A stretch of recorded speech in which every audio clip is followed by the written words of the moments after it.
This morning's show is brought to you by the Riverside University Health System, which would now like to remind you to get tested for COVID-19. Riverside County is now back into the purple tier, which means that there is no indoor activity for local businesses. We need you to get out of the red tier, and we can do so with your help. To find a testing area near you, go to gettested.ruhealth.org, which is located below on your screen. Good morning, Broncos. Please stand for the Pledge of Allegiance. Place your right hand over your heart. Ready? Begin. I pledge allegiance to the flag of the United States of America and to the republic for which it stands, one nation, under God, indivisible, with liberty and justice for all.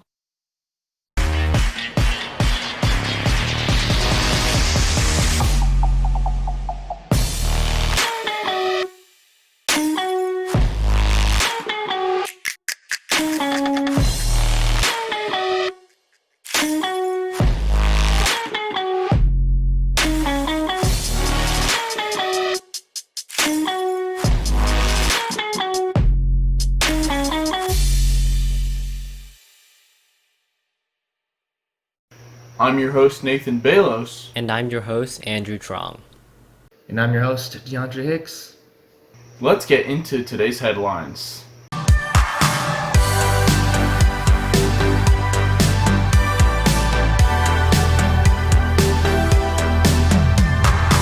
Yesterday was our virtual club birthday.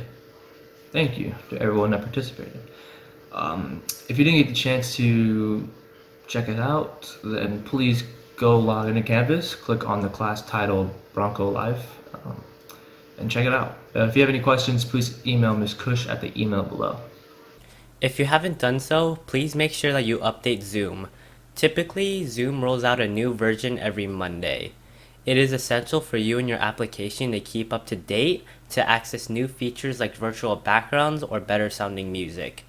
You can always update by going to zoom.us/downloads or by clicking check for updates inside of your Zoom application.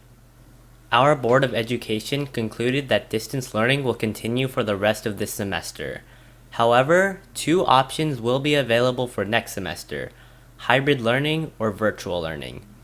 Parents and students will have the option to apply for either hybrid learning, scheduled to begin on January 11th, or virtual learning, also beginning on January 11th. Once an option has been chosen, students will not be able to switch. It is solidified for the rest of the school year. At this time, per state guidelines, there are no options for a return to traditional learning. Outside of the state guidelines changing, the earliest possible timeline for a return to traditional learning would be August of 2021. We will have more information on this decision in the coming weeks.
Seniors, when you fill out the FAFSA, you're going to need a few items.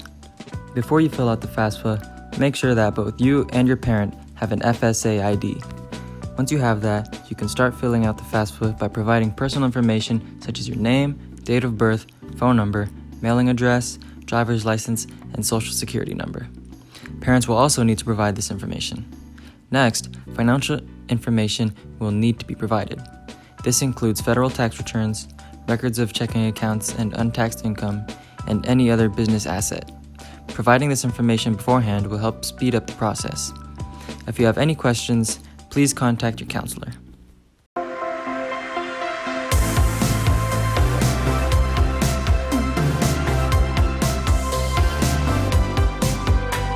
If you're on site, please do remember to fill out the on-site verification form. It is attached every day to Janelle's daily uplifting message, so it's pretty easy to remember. That's all the time we have for you today, Broncos. Please make sure to follow all of our social media down here, and make sure to send us updated information when you get it so that we can help you stay more informed. Stay classy, Broncos.